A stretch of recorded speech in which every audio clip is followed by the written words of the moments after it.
Hello, people of YouTube. You might be wondering what this channel is all about, so let me give you a quick rundown. Let me start from the top. Well, my name's Jason. I spent my entire life building cars.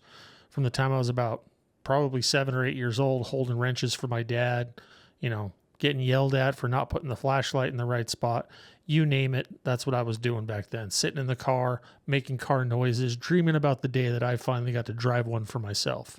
All this time, my dad was building hot rods and slowly but surely inspiring me to do the same. Then, about 14 years old, I was working a job at Burger King and then a place called Drug Emporium, and I saved up enough money that I could buy my own car. Unfortunately, that was a $50 Volkswagen Squareback. Took me about 3 years to build it, so I was 17 or so by the time I finally got a car. At that point, I'd been exposed to car culture because some of my friends' parents bought them cars right off the bat. So I'd been riding around in cars, checking out the car scene, going to the local car meets on Saturday nights, going to the sanctioned, totally legal races that weren't on the street. And then I finally got my car running, and I went out to all those same places. We went out to the track races at the drag strip. We went out and got into canyon road course racing because obviously we're not going to canyon race. That would be illegal. Then as I got a little bit older, I got into water-cooled Volkswagens, and that's kind of where I went from there for a long time. Eventually, I stumbled into a job in a magazine. I'm not really sure how it happened. I sent an obnoxious email to the editor there when they put up a job ad. And next thing you know, I'm getting an interview and getting hired for the position. I was probably a little bit too young. I think I was about 26 when that happened. I was a little bit too young to really appreciate it. So I messed it up. Ended up losing that job a few years later because I decided to double down and fight the editor on something I was never going to win.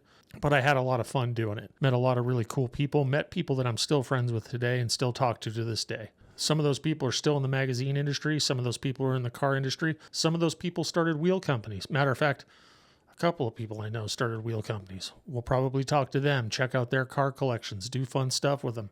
The point of all this rambling about my past is that I think we got some good content coming up for you. I'm going to go out and hang out with friends. We're going to do car stuff. I'm going to build stuff in the garage. We're going to talk about cars here in the off-camera studio. Look, I got little model cars and a license plate that has the name on it. But we're not going to do the same thing week after week. I don't want to be boring. I want you to feel the fun that I have building cars. With that said, we are going to do plenty of projects. I currently own a Ranger, an M3, and a notchback that we're going to be working on as projects. Now, you might think to yourself, a Ranger? Why do you have a Ranger? That doesn't seem like a car project that would be any fun. Well, believe it or not, it's probably the most fun that I have right now. I entered a race called the Danger Ranger 9000. So the first 4 episodes of this YouTube channel are going to be me building that truck. It's going to be me picking the truck up, me gutting the truck, me building the truck, me welding a cage into the truck with friends, family, whatever. So you ask, well, what the hell's the Danger Ranger, Jason? Well, that's a good question, and I got an answer for you. The Danger Ranger 9000 is a race down in Florida run by Cletus McFarland. It is a race filled with 40 other Rangers, Ford Rangers from 1983 to 2012, and there's some pretty specific rules, and we race around a 3/8 mile oval for 60 laps. So I entered that thinking, hey, what better way to start a YouTube channel? Also, I only have a couple of months to get it built. Also, I've got to launch a YouTube channel in the meantime. Also, I've got to work a full-time job. I don't see what could go wrong, do you? Can't think of a single thing. Here we are, September 20th. The race is on October 11th. We're going to go ahead and start our channel tomorrow, September 21st, but I've been filming for a little bit, so using all these dates is kind of cheating a little bit. So that race is on October 11th. We're going to do the 4 episodes. The 4th and final episode will come out on the weekend of the race. So once we finish the build, we're going to finish it on the very night that the race is, and you guys can go to Freedom Plus and go ahead and watch the race on television live. They offer it through Amazon. They offer it through your computer, however you want to get to it. I signed up on Amazon. I'm going to get my family to watch it.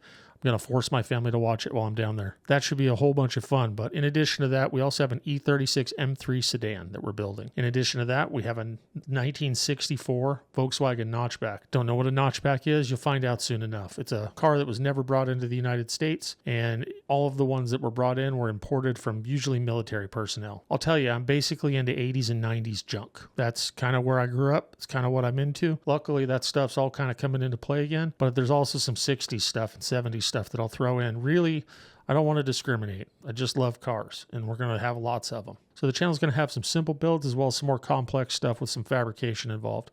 Eventually, we're going to take a lot of this stuff racing because that's one of the things that I truly, truly love about cars is beating the piss out of them once you build them. I mean, what fun is it if you can't break something you just finished building, right? So we're going to take stuff out and race it. Should be a good time. We're going to get into some stuff that I haven't done in a while. We're going to start new stuff that I've never done before, and you guys get to go along on the adventure with me. We're also going to do some Tech 101 type stuff, so if you're just getting into the car scene or you see stuff that you don't really understand, we're going to talk about some stuff here. We're going to start at the beginning, and we're going to build our way up, because there's stuff I want to learn too. So as I research it and learn about it, we'll talk about it on the show here. Most of that's going to be here in the studio, because I built this $1 million soundstage where I've got the license plate here. I've got little cars everywhere. It's fantastic. I even got a little whiteboard over there that you can't see that's off screen, but you'll get to see it soon enough, and my artistic abilities. And there's plenty more where that came from. We're going to go on adventures with friends, go places just to go out and drive the roads, go places just to go to events. We're going to do all sorts of stuff. Really, again, like I was talking about, this is really just about having fun. The point of all my inane rambling that my friend Var once told me I have a knack for is that we're going to just do fun car guy stuff. There's going to be no real limitations to what we do. Probably expect that most of the stuff's going to be 80s and 90s. I won't always be wearing these glasses, but, you know, I got to look smart for the TV, right? It's your first time meeting me. You want to know that there's a nerd over here or something. So I hope you'll hang out with us and you'll watch the show. We're planning on having a good time. I'd love to hear your feedback, talk with you guys more about stuff in the comments, what you think I did right, what you think I did wrong, which you'll inevitably tell me. Hell, I'd love to meet some of you psychopaths in person, because there's not many of us left. We are, after all, a dying breed. Most people nowadays think of a car as pretty much just an appliance. And I'd like for the next generation to not think about stuff so much like that, because it would be a shame to watch all this stuff kind of give way to electric toaster ovens that drive you to work. Make sure to like, comment, and subscribe so we can get this thing off the ground. So thanks for watching, and I hope you enjoy your time here. And just to let you know I'm serious, we're going to follow this up with some outtakes of some of the stuff we've filmed so far. Thanks again for watching, and welcome to Off Camera.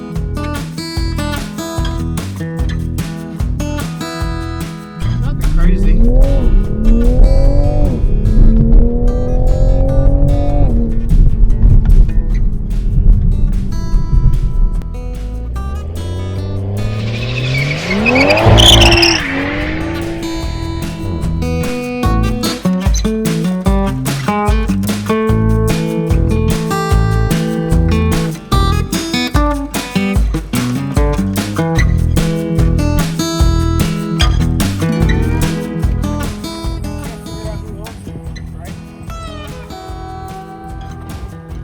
It takes a real sharpshooter.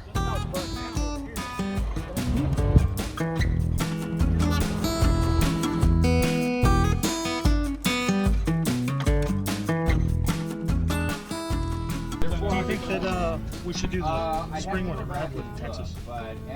In the summer, that's not a bad idea. Are there any? There are no good roads though. There are plenty of good roads out there. They're all flat though. No.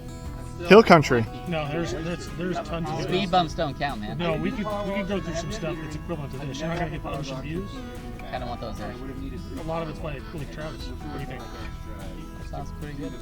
Also, there's like Devil's Back Down. There's a number of farm roads that are single lane. Okay. How's the asphalt quality?